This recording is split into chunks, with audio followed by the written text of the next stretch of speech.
guys, welcome back to my channel. This is Love with Phoebe. Welcome back. So today, actually I've been braiding this hair since yesterday. Let me stand up and show you guys. So this is it. Isn't it nice? I have used two bundle already. Shall I wasted one because I didn't understand the way the attachment works, but now I do. So this is the attachment I am using.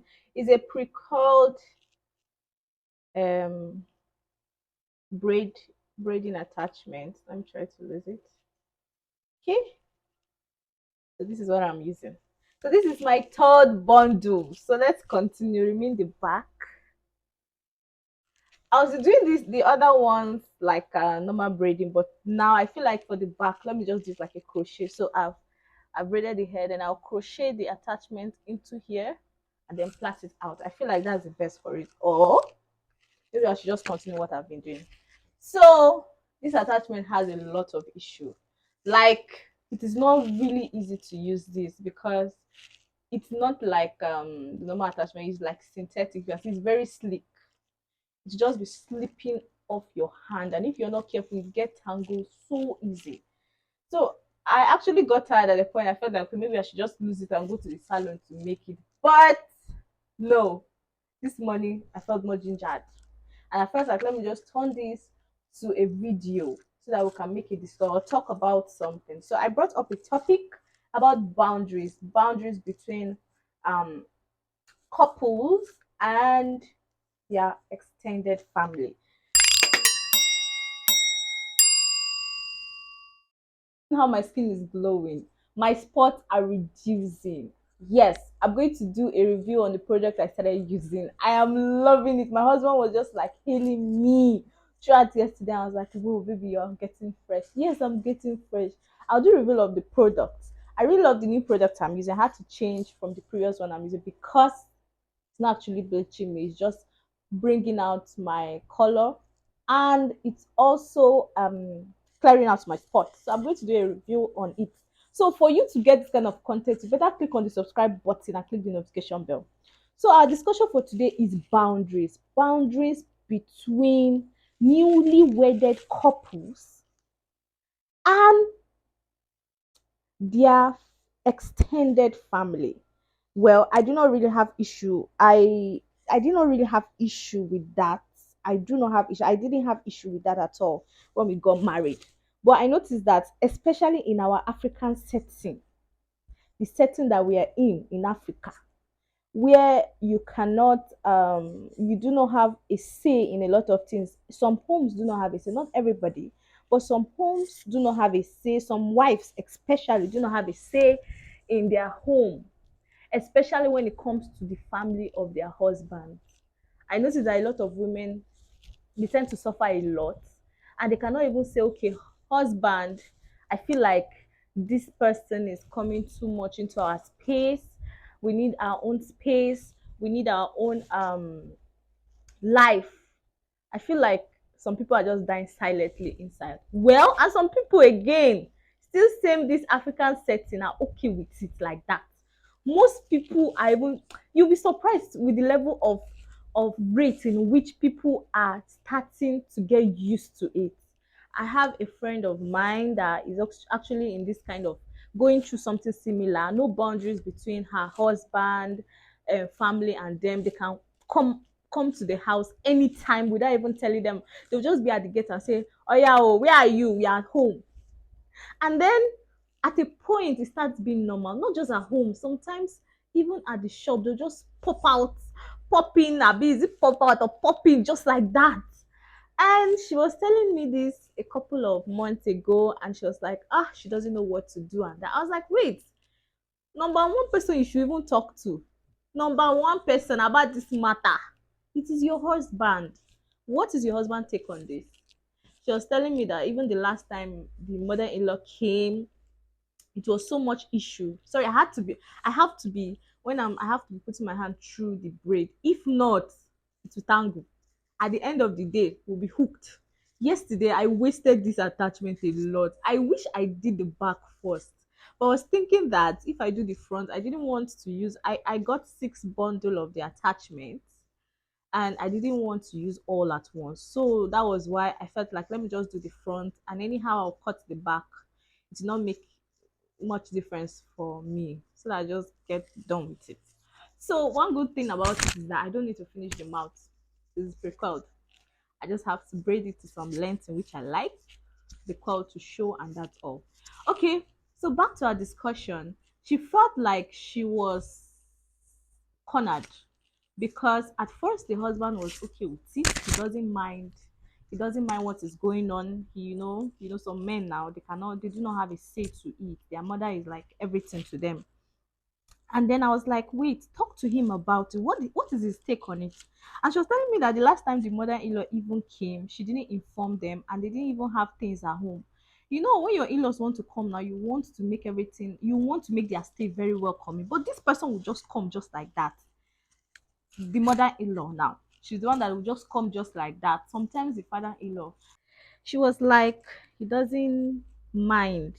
That most time when she bring it up, that it's like he will tell her that you don't love my family, this and that. And so she doesn't want it to look like that. So that's why she doesn't even tell him anymore. So I was like, number one. But later on, according to her, she said later on, it started getting on his nerves, that because there was one time she came and they didn't even have anything at home, as I've said already. And then they had to tell her, mommy, oh, see, no gas, no this at home. That's so, and before they get it, till in the night time, when the mother saw it, okay, I will go to another person's house. And that's why the mother left and went to another of her children house. So a lot of people have been going through those kind of stuff. I didn't have that anyway, because we laid a boundary very strict for my in-laws. Not that we laid a boundary, but they are somebody that do not even have time for that. My mother-in-law has her own business to take care of. She doesn't have time to go and be looking for you in your house and trying to trouble you. She has a lot on her own hand to take care of. But I've seen and I've noticed that a lot of people have they are in that kind of situation, especially newlywed couple, because they've not spoken about it as a husband, as a wife. You have to sit down even before the marriage. Please, are we going to do this? Is it that your family is going to be coming? Not that I don't want them to come, but I also want my space as your wife. I've never married before. You've never married before. Even if you've married before, I really want to enjoy my marriage. I want to enjoy my home. How can we do this? We don't want third party getting into our discussion or into fights every time. Talk about it. Sit down, know each other mind on that already before you now decide to enter that home. The truth is that do look at all those things like it's unnecessary until you are there and you have to now start dealing with unnecessary problems. Sorry, which shouldn't even occur at all. We do look at this as it is unnecessary, but it's later on when we are there, we notice that this is actually very much necessary.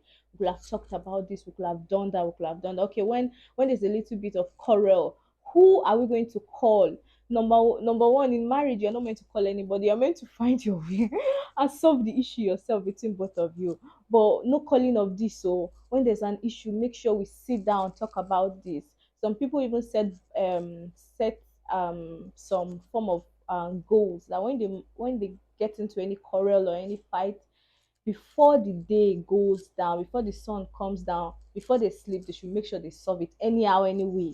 So there's a lot of other kind of boundary setup you can set up as for your family, for your husband's family, for your own family. Yes, the wife's family are not excluded. There's a lot of issue also going on through the wife family, that they want to be putting everything on either the wife or the in-law. You have to set boundaries against that, because marriage is more than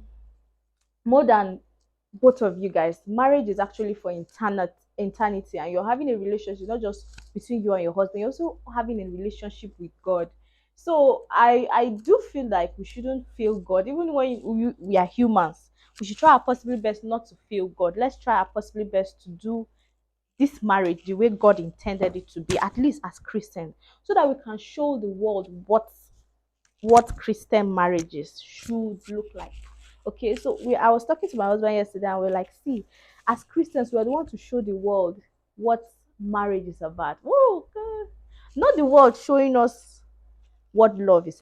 So a lot of people might be going through worse, not just worse, they might be going through um something similar. Sometimes they might not even be disturbing you, but you just feel like you just want to be away from them so that you can, there's a proverb that says when you're away from someone, or you let someone go, you fall in love with them more. That is when you even love them more. Yeah, I noticed that when I'm away more from my family, because yeah, my parents actually stay miles away, and there was a period of time it took almost 2 years before I saw them after our wedding.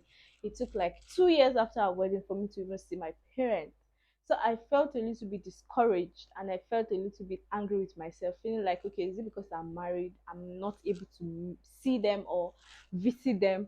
Not that my husband said we couldn't go, but where they are staying is a little bit far. So before we started thinking of traveling there, it takes a very long period of time. And then we have to decide, and then we have to budget and do some other stuff. So I felt a little bit guilty for not doing that. So I felt some people might just want to be away from people without having to deal with them every day. Do you get it? They might not be giving you issue, but you just want to be a little bit far away from them so that you might fall in love better with them. I can say without a doubt that because we relocated to Lagos and we're a little bit far from my in-laws, I tend to love them more. I tend to even pray for them almost every day. Like, the love in my heart for them is not just a love that I can pretend about it. I truly love them. Do you get it? This couple of days, I was even in church, and then the Holy Spirit reminded me of something and said, "Okay, pray for them." I was like, "Whoa!" The first thing that came to my mind when the Holy Spirit brought that thought to my mind was, I have to pray for them because I'm having in-laws that are unbelievers. So, and we're still believing God for their salvation every single time. I and my husband believe that yes, God is going to show up and win their hearts. We've preached for them a lot of times, but you know, they're a little bit older, and they feel too used to their religion. Plus, um they might be feeling, what will people say? You get it? But there's something that will come on you when you give your life to Christ, especially when you start having the revelation and having that kind of relationship with God, and nobody else can tell you otherwise. You'll be so bold to tell the world that yes, you're a believer of Jesus. So that is what we're believing God for in their life. A couple of time, my mother-in-law sometimes go to church, but we really want God to have that kind of relation. We want them to have that kind of relationship with God, that they will know that yes, Jesus is Lord. Do you get it? So that is what we are still believing God for, and I know that God is going to do it very soon because there's nothing impossible for Him to do. We believe for the salvation of all of my in-laws, especially those that are not Christian yet. A couple of them are Christian. My husband is a Christian. He converted. Two of his sister married Christians, so they automatically converted. But there's still a couple of people. Okay, three of his sisters. All the girls are actually Christians. So the guys now, not Christian with mouth, we really want Christian. When you say you are a Christian, you are Christ-like. Okay, so we are believing God for their salvation and all.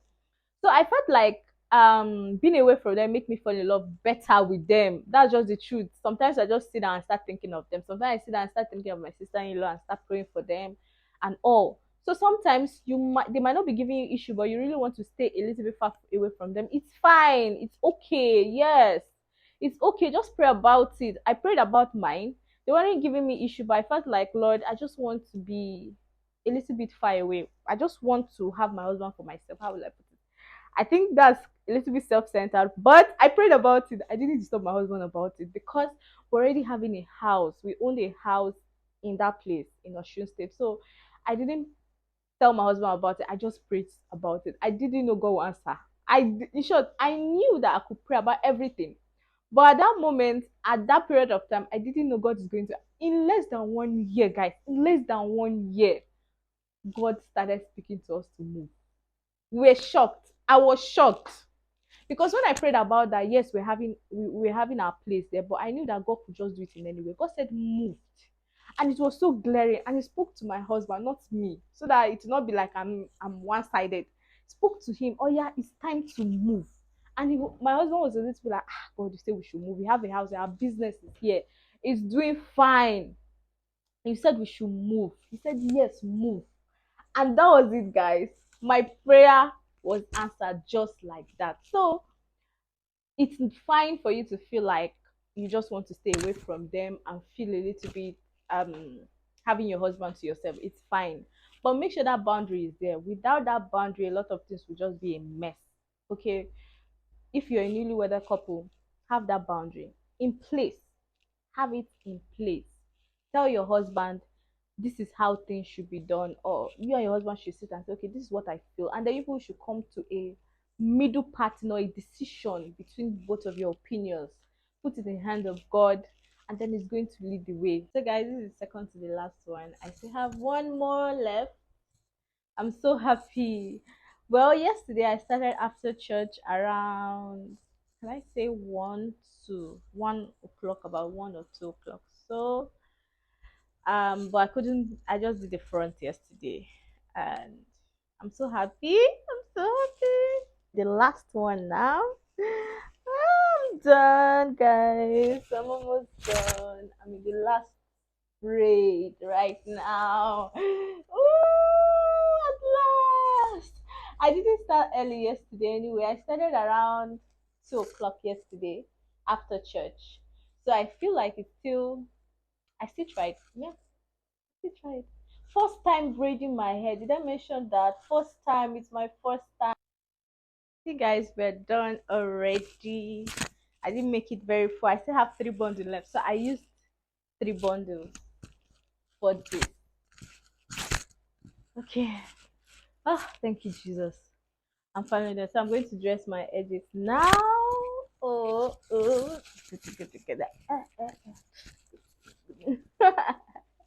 So guys, thank you for watching, coming back to my channel and watching this episode. All right, so make sure, if you haven't clicked on the notification bell, make sure you click on the notification bell, hit the subscribe button, because more content is going to be coming your way. All right, thank guys.